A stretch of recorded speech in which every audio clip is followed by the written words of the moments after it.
Ассалаумағалейкум қазақ елі. Қалдарың қалай достар? Бүгін бізде ақпанның 26-сы 2026 жыл. Жылқыларды қарауға келгем, сіздерге біраз видео түсіріп жүрейін деп. Қазір енді бүкіл Қазақстанда қиын жағдай болып отыр ғой. Қыстың қар, жаңбыр жауып, жердің бәрін қадырып, жер деген мұз болып жатыр. Жылқы деген қолын тастап жатыр. Арықтап далада көтерем болып жатыр. Сондай бір қиын жағдай болып жатыр. Ол да енді жұттың бір түрі дейді ғой. Солай.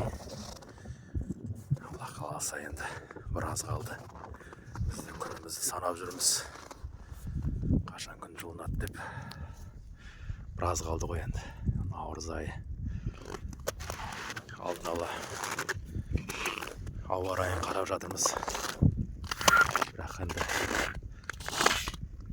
Алла тағалам өзі біледі енді қалай болады екен. Примерно қарап алдық. Алла бұйыртса бір 10 күн ішінде күн жылынып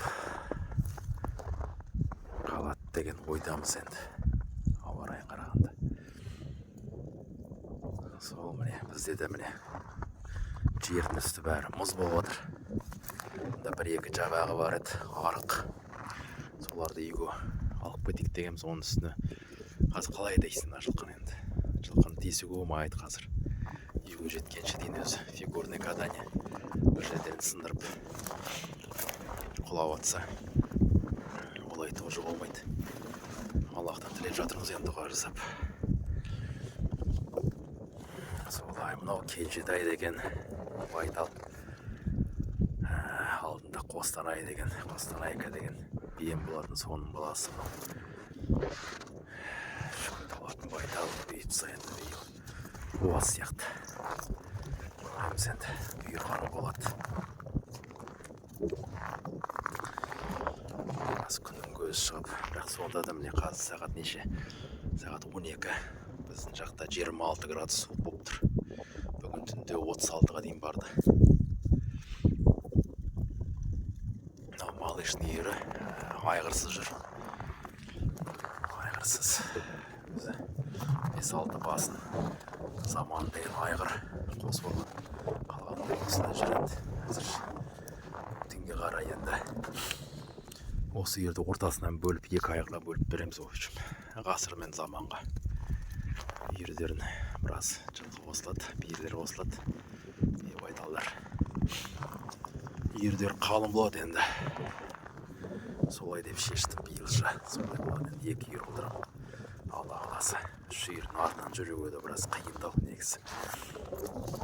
Оның үстінде, ауыл үстінде. Ауыл жақта тұрсам енді жұмыс істемей. Жұмысым бар одан бөлек. Дейін жұмыс істейміз. Екі күн дем аламыз. Үш ер ауырлау біраз қаруға қаланың маңында. Сондықтан біраз екі ер қылдырайын деп тұрмын енді. Солай, мынау ферманың қыздары ғой көшім.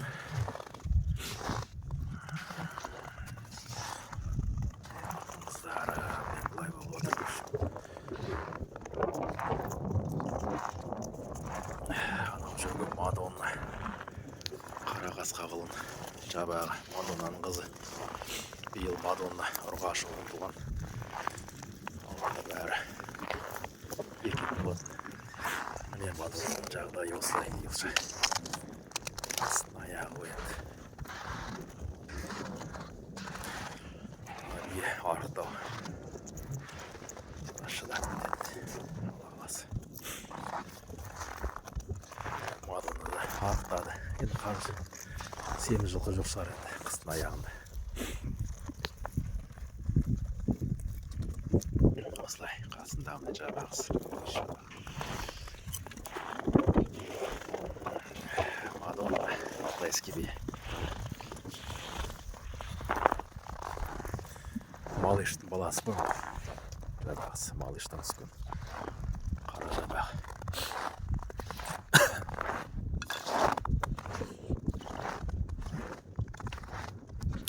3 жасар байталмен қасында ақбақай. 5 жасар бие ақбақай деген бие.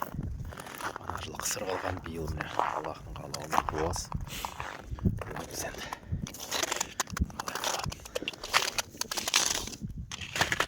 Әрине арық биелер бар, онсыз болмайды енді. Онсыз болмайды.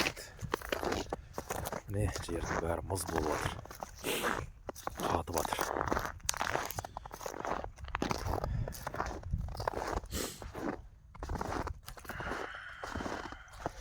Міне көрдіңіздер ме? Мұз болып жатыр.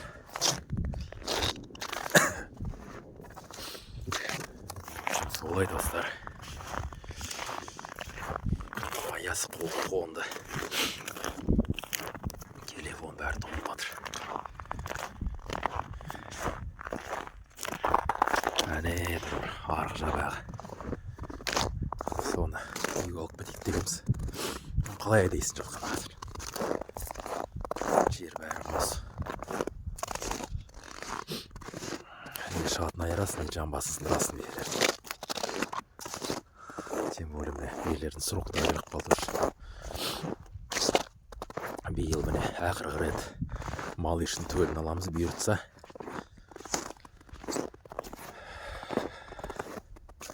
Мал үшін ақырғы төлі. Міне мына биенің жабағысы ғой отырған арық.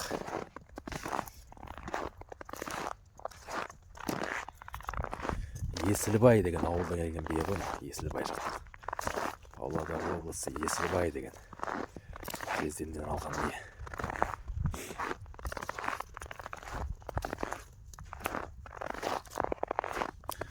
Міне жабағасы келеді, осы жабаға.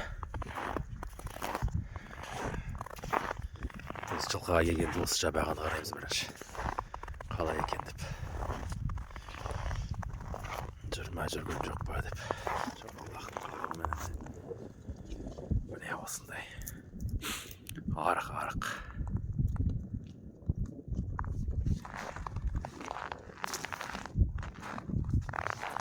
Молодец, осылай жауып қойшеш енді.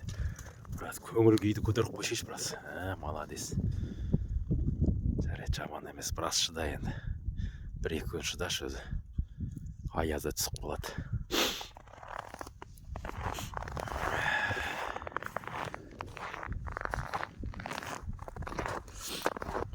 Қайта жер жоқ, мына жылқыға жер жаман ғой. Мына жақта өзі тығылады, жерде жоқ, өзі талда жоқ біздің жақта. Екі талдар ғана. Қалың тал болса жақсы ғой. Қарағай болса қарағайдың арасына тығылып жақсы болып қалады. Ақтап тұратын. Ондай да жоқ біздің жақта.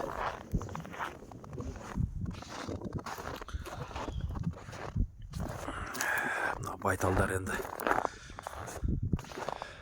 3 жасар тумалар бар. Арықтау жабағалар емді.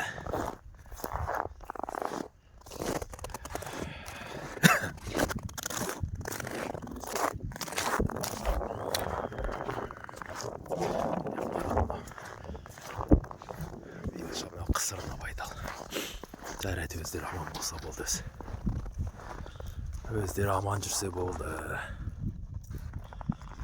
Бірлет туып берді енді биылша қысыр. Алла қаласа енді жылы туады, құлындайды. Так, мынау Вермуттың қызы. Так, 5 жасар бие болды.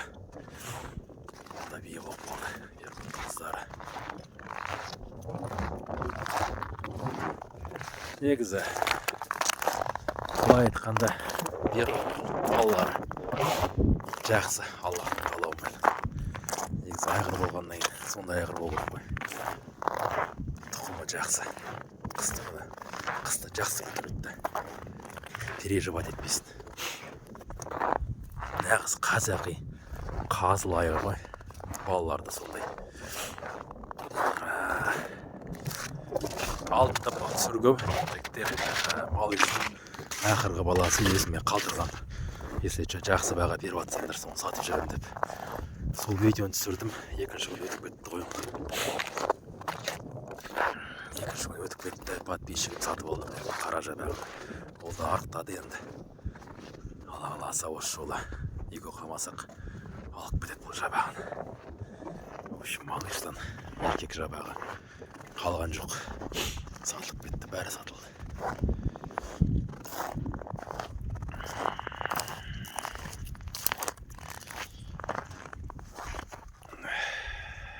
Күн суық. Анау вермуттың қызы қара бие жабағысымен кетіп барады. Онда вермуттай құйрығы үйісіп отыр. Әкесін тартқан ғой.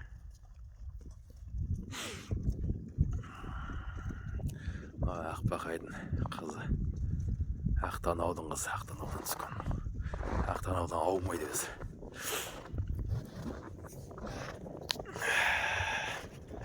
Байдалға шығады биыл бұйыртса.